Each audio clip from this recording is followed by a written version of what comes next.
Hi everyone, in this video I'm continuing to take a look at question 8 part C of the 2011 4-unit HSC exam.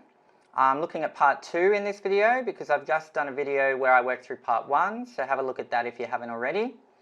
Here in part 2 we're told hence show that for any root beta of pz, the polynomial, show that the absolute value of beta will be less than 1 plus m. Remembering that m is this maximum value that all of the magnitudes of our a, n minus 1, and so on can take. So we're definitely following right on from part 1, so make sure you've got your head around part 1 before you then take a look at how we tackle part 2. Alright, so the use of the word hence in the question gives a strong indication that we should start from our result in part 1. So it's probably worth actually writing that up. So let's start by saying from part 1, what we know is that the absolute value of beta to the n will be less than or equal to m bracket absolute value of beta to the n minus 1 plus absolute value of beta to the n minus 2, and so on, down to absolute value of beta plus 1. Yep, that's it. And so we're starting out with an inequality, and we want to end with an inequality, so it's a natural place to start.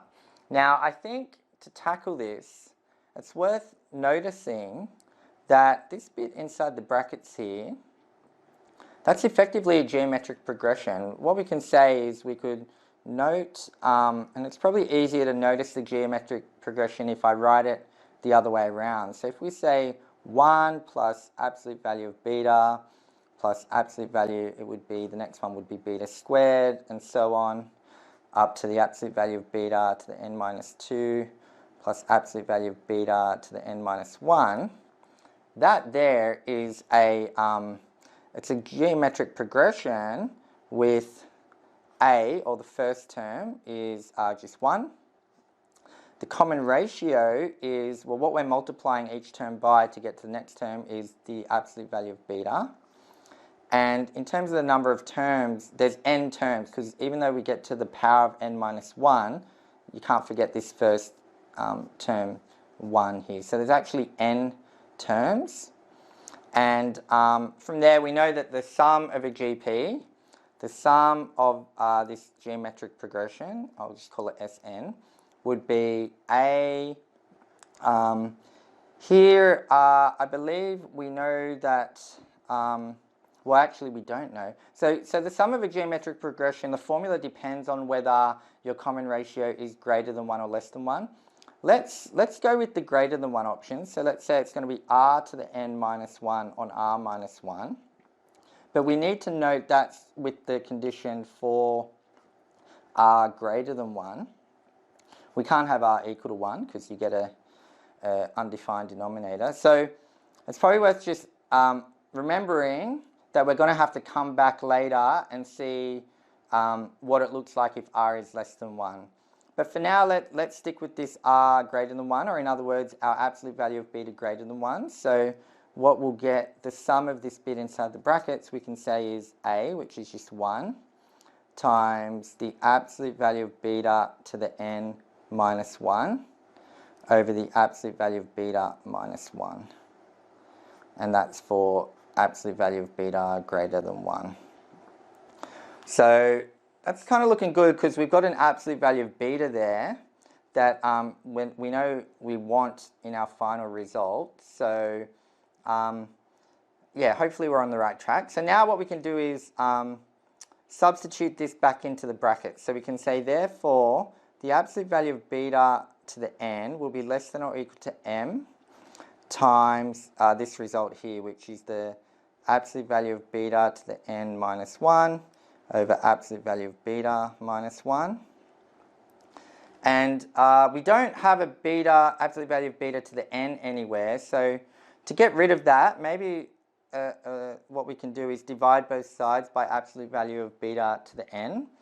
So we'll say absolute value of beta to the n on absolute value of beta to the n will be less than or equal to m times well, basically 1 on absolute value of beta to the n. So maybe what I'll do is I'll bring out this denominator. So it'll be times 1 on absolute value of beta minus 1 times this absolute value of beta to the n minus 1 on absolute value of beta to the n. So that's going to be less than or equal to, I'll just bring this together, m on absolute value of beta minus 1 times, and if I bring out this denominator, we'll get beta to the n on beta to the n, which is 1, minus 1 on absolute value of beta to the n.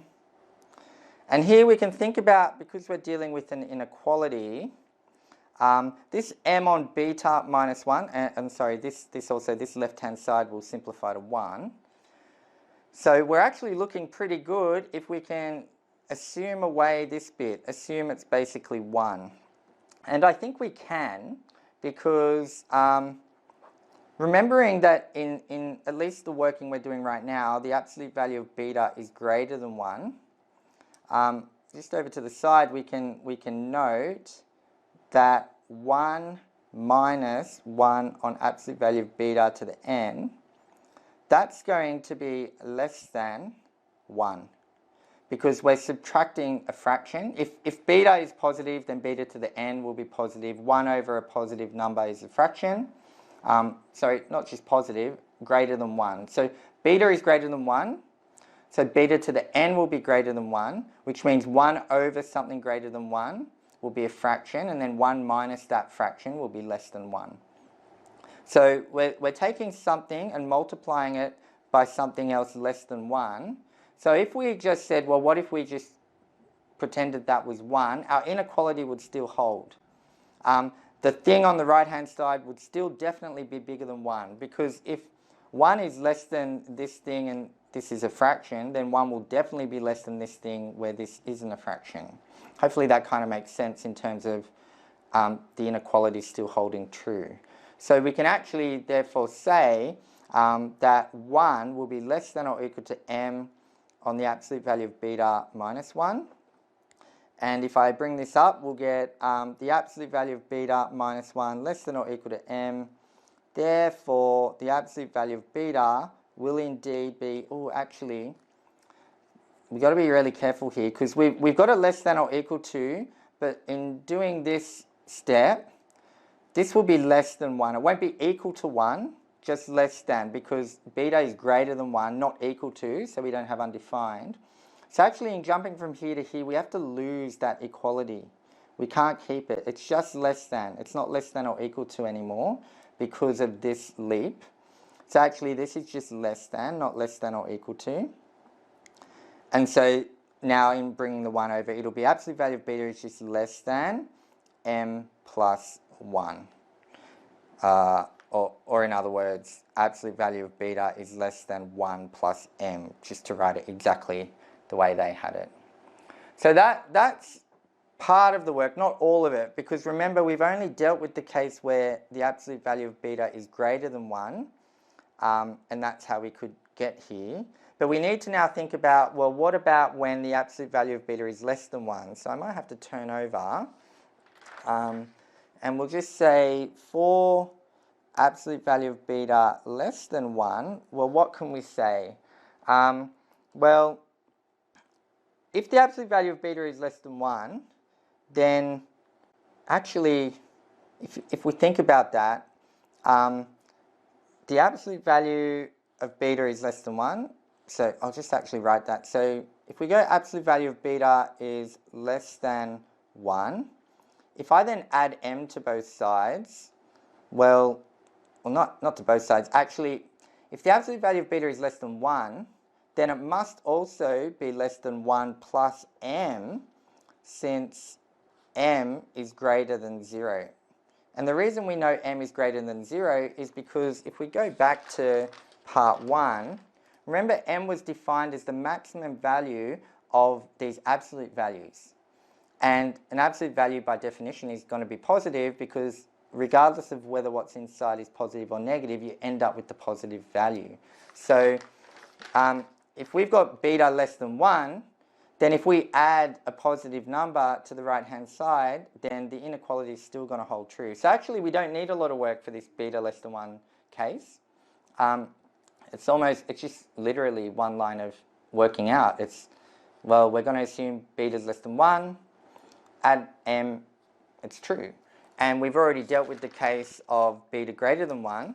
So putting those together, we can say therefore, for all, and I'll just double check the question. Yeah, so for all beta, I wanted for any root, we wanted to show absolute value of beta is less than 1 plus m. And we've shown that. We've shown it for where beta is greater than 1, and now where it's less than 1. So there you have it. That's how you tackle that question. I think, interesting one. I think somewhat tricky in that it might not jump out to everybody that there's this geometric progression here. Yeah, I think though, I guess the key is we're trying to show a result with just beta. So without any beta to the n's in it, but we're starting from something that did have beta to the n.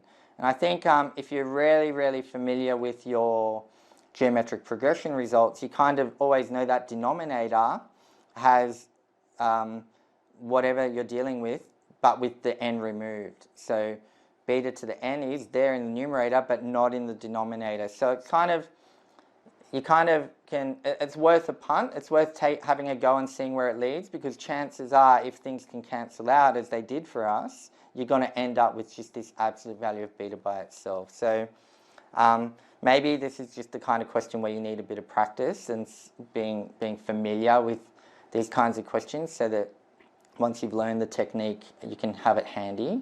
But yeah, admittedly, there's probably, if this is the first time you ever see a question like this in an exam, yeah, maybe not everyone's going to be able to make that link that there's a GP there.